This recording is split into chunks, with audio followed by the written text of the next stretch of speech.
One by one, my friends disappeared. They were nowhere to be found. Until I saw his artwork. Submitted by signed, sealed, delivered. I've been friends with Art for a long time.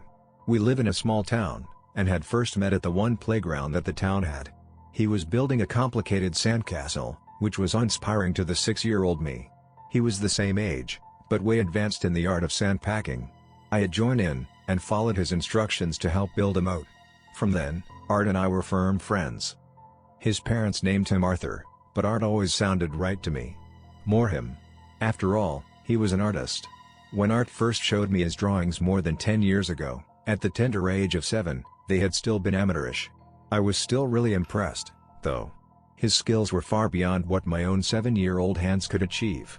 Where I was still drawing snowmen with circles, he was drawing faces, and figures which bore distinctive resemblances to the people they were based on. By the time we were in our teens, Art had blossomed so much as an artist, that he had been transferred from our regular high school into a school meant for gifted artists. His drawings morphed into realistic portraits of people, things and nature. Despite the realism, the drawings retained a style that was distinctly his. He had this way of capturing people's expressions, quirks and nuances that really brought his drawings to life. He kept drawing, and they kept getting better. I noticed that he stopped drawing pictures of actual objects in the world. Instead, he turned to creating places, people and things that were pulled from his imagination. He said that the world was too dark, too cold and cruel a place, to be worth recreating in art. He had always been a rather pessimistic, cynical person, so I wasn't surprised by this. I didn't mind.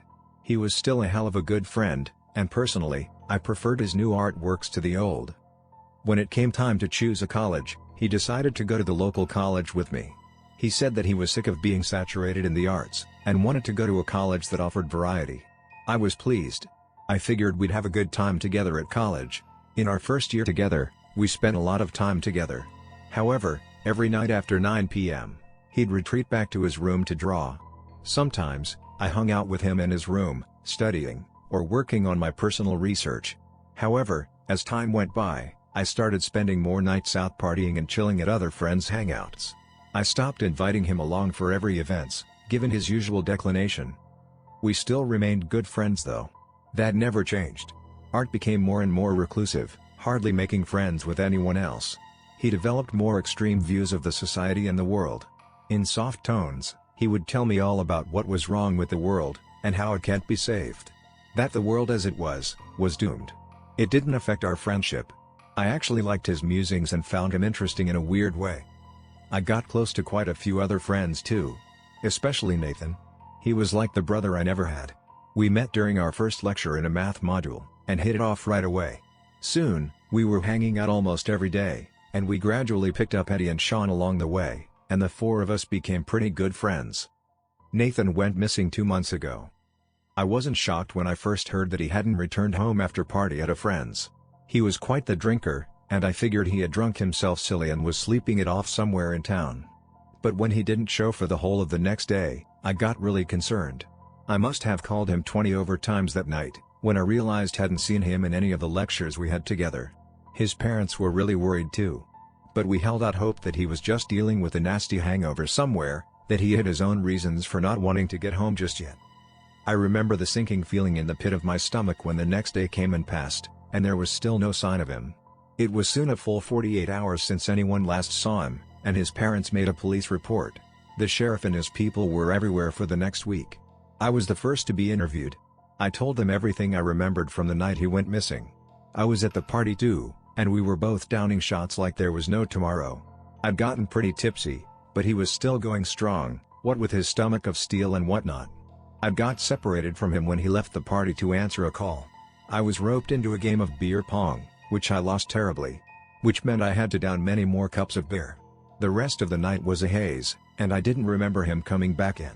I wasn't worried then, as we often went our own ways and did our own things at parties.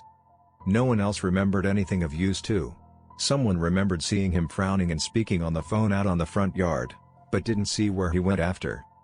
By the time Nathan had been missing for 2 weeks, we had all started to fear the worst.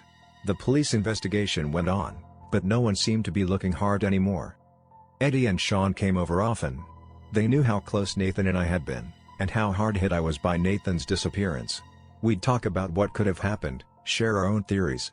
None of us wanted to talk about the theory that was in the forefront of our minds, that something bad had happened to him, and he was never coming back. Then Eddie went missing. This time, I was brought into the police station for a long 12-hour interrogation. I cried at some points, repeated the same story, the only one I knew, and answered all the questions they had. Sean was also brought in for questioning.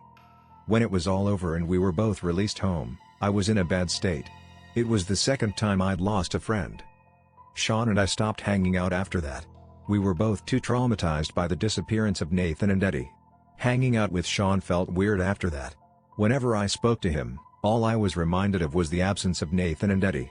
I think Sean felt that way too, for he stopped reaching out as well. I still met Art pretty often. I no longer went over to his place to hang out. He had said that he was in the midst of a major project, and his place was a war zone. Art tried to comfort me, but he wasn't very good at it. He just served up the usual platitudes, "I'm sure they're fine, they're safe, you'll see them again," and so on. But he was a stable, comforting presence in my life, and it was good to just hang out without us saying much. Things went on like that for a while. Eddie and Nathan were nowhere to be found. Then Sean called me one night. He said that Art had invited him over to his place. Sean felt taken aback, as Art and him barely hung out. They had exchanged only the perfunctory hellos when they had crossed paths due to me. Sean was at his front door, but everything was dark. He wanted to know if I was going to be there as well. Art had told him that he wanted to show him the art piece he had been working on. I was surprised and a little hurt. Art hadn't offered to show me, his oldest friend, his art piece. Why was he calling Sean, of all people, to see his work? "Oh, he's here. He just came to the door. I'll talk to you later, 'kay?" Sean said, and hung up. I texted Art to ask about him inviting Sean over. Art replied with a simple message, "You can come over tomorrow." I let it be, and spent the night watching TV, distracting myself from the sadness and fear I felt for Nathan and Eddie. The next day, once class had ended, I went over to Art's place. He invited me into his room, and when he opened the door, I could see what he meant by saying it was a war zone. There was paper everywhere, on the floor, on an easel, pasted on the walls and hung up on a string. He cleared a path for me to the bed, where we sat down and stared at a few of the pieces of his recent artwork. They were beautiful. I soon realized that the different art pieces were snapshots and images from the same place, a place that had a magical quality to it. He drew cobblestone streets lit with antiquated lamps at the sides, quaint stone cottages with lush gardens, and a forest that filled the background. He also drew pictures of a mountain in the distance, a town square, a library, and so on. He had created a whole town in art. "Do you like them?" he asked, anticipation lacing his voice. "They're awesome. This place looks fantastic. How long did you spend on these?" He grinned, pleased as punch. "I've spent the last 6 months or so working on these. Here. This is the map of the town I'm creating." He sprawled out a map he had carefully constructed, complete with a legend, a scale, and different markings. I was blown away. "Dude, you could be a city architect. Or whatever they call those people who design cities. This is incredible. Man, I wish our town looked like this." I could tell that Art was immensely proud of his work. Then I caught a glimpse of anxiety in his eyes.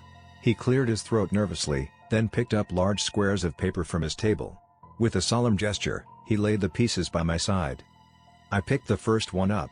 It was a drawing of a cottage, with old wooden doors, stone walls covered with vines, and big sunny windows. I froze. Someone was at a window. A someone who looked very much like Eddie. The Eddie in the picture was staring out the window with wide eyes full of fear, his signature scar by his temple clearly pictured. He looked like he was trying to get the window open. He was moving. I looked at Art, in complete shock. He looked away. Trembling, I picked up the next piece of paper. It was Sean. Sean was pictured to be in a room, which contained a cheerful fireplace and a brown couch with colorful rugs strewn over it. Sean was sat in a corner of the room, hugging his knees, looking miserably at the fireplace. Then he turned to look at me, and started to gesture frantically. I couldn't hear him, but his mouth was opening and closing, and I could see from the bulge in his forehead that he was yelling with all his might. I felt nausea rising within. I picked up the last piece of paper. Sure enough, there was Nathan. Nathan was by a river. He was seated with his back turned towards me, and he was still for the most part. I could read his resignation by the slump of his shoulders. "What's this?" I choked out. "How is this happening?" Art finally turned to look at me. "I wanted to create a town. A place that is full of beauty and comfort. Some place just for us, for the people who deserve it. I know you're close to Nathan, Eddie, and Sean. I know they're nice guys too. I thought we could all hang out here, instead." I looked at him, fighting the disbelief that enveloped me. Every time I looked up from the art pieces, I would immediately think that I was dreaming. That it wasn't really happening. That my senses were going crazy. That no one was really moving, in these pictures. But every time I looked back down, there they were, still struggling with the window, still yelling, still shifting about once in a while. "How did you get them in?" Art shrugged. "I just kind of knew I could. As I was drawing this town, I just knew that it was a place we could enter. I drew us all in. Then I got each of them to touch their drawings. They got sucked in then." I looked around. This had to be a joke. An elaborate plan, months in the making. It wasn't April. But perhaps there's some massive reality show going on.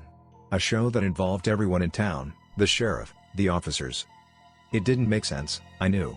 But it still made more sense than what Art had said. "How are you making this happen?" I asked.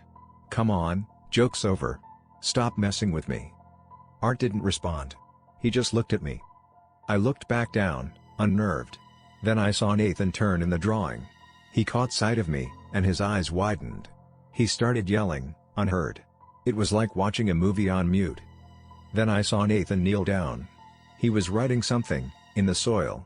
I took a closer look. "Help," he was writing. "Art is dangerous." The chills went down my spine. "Run. Get help." Nathan continued writing. Art sighed. He doesn't get that I'm doing this for us. He doesn't get it yet. I'm making a whole new life in a whole new world, for us. For the people that made the cut. Art went to the table and pulled out another piece of paper from his drawer. He placed it in front of me. I spotted it immediately. The figure of me. He had drawn me at a playground. It was similar to the one in our town, but a much fancier, more aesthetically pleasing version. I was building a sandcastle in the picture. The drawing of me didn't move. There was something flat about it. It lacked the spark of realism that the other drawings had. "Touch it," Art said. "Let's go, I've my own drawn up. Let's go into this town together." "No," I said, gritting my teeth. "You've got to let them out." He stared at me, and sighed again. "I knew you would take time to get used to the idea. Just touch the figure of yourself. You can see for yourself, the town we'd be living in. The world I created. You'll realize how much better it is than this world." I started to back away. Then he grabbed me.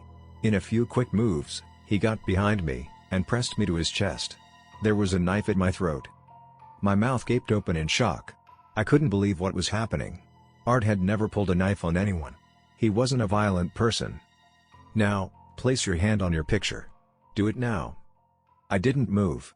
The knife bit slightly into my neck. It stung. "I'm sorry. I really don't want to hurt you. This is for your sake. It's for our sakes. We need to go there. To be in a better place." "Why don't you go there yourself? Why drag us into this?" I asked, anger rising past the fear. I don't want to be alone. I want others there. Good people there. Let me go, Art. Art, please.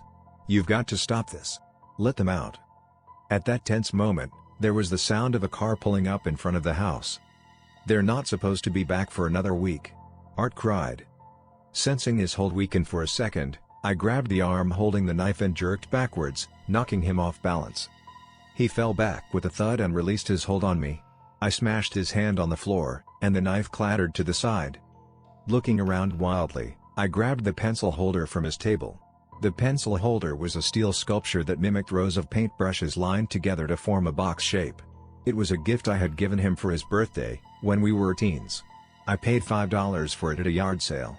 He had loved it. With all the force I could muster, I swung the steel holder into his head, as he was trying to get up. It connected with a dull thud, and Art flopped back down. He stopped moving.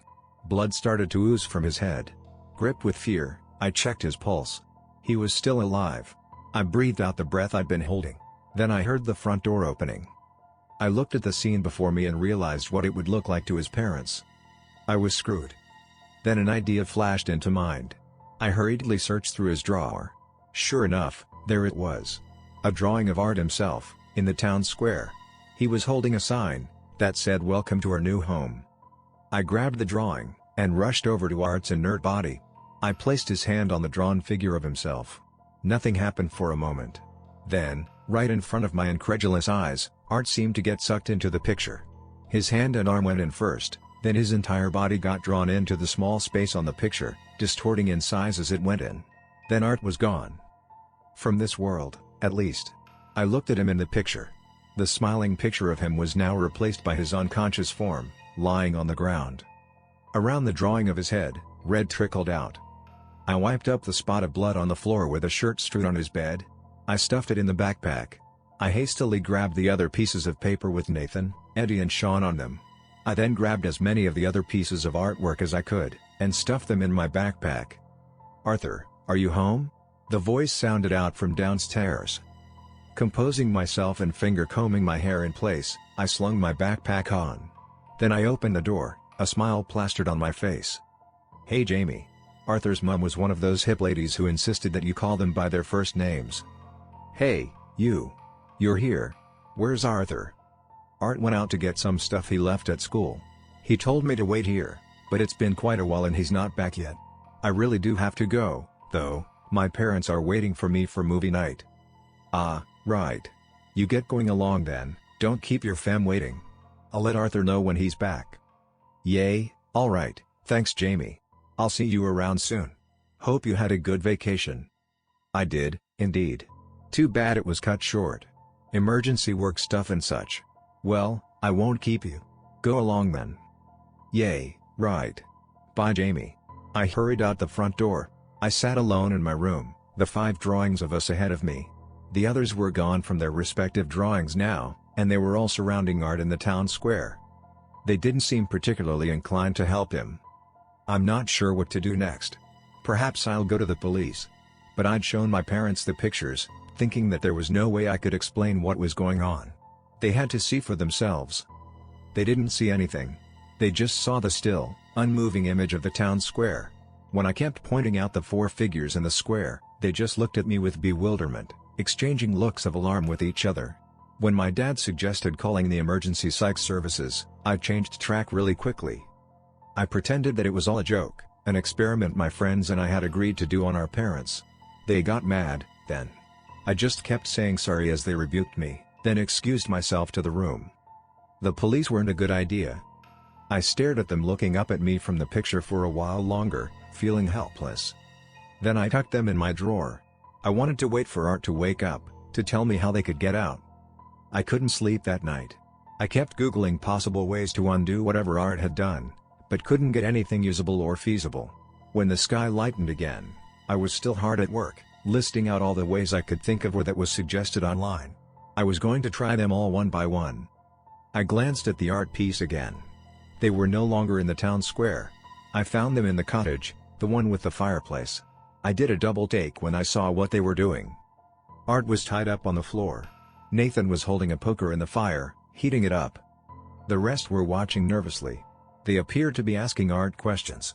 Eddie looked up and saw me. He started gesturing, then went out of the picture for a moment. He came back with a pen and paper. I had to squint to see what he was writing. "Art's coming for you. He knows a way. We will find out." I could feel the blood drain from my face. Did I fear for Art? Or did I fear more for myself? If Art had a way of getting out, that meant I was still in danger. But that also meant my friends could get out. Nathan looked up at me, holding the poker. He must have seen the horror on my face, because he mouthed, "Don't look." He pulled the poker from the fire. It was white hot at the end. He moved towards Art, as the rest took a step back. I took Nathan's advice and rolled the paper up. I was glad I couldn't hear them. I didn't want to hear Art's screams. Or smell Art's flesh sizzling. I placed the rolled up sheets in my wardrobe, and locked it. It was up to them now.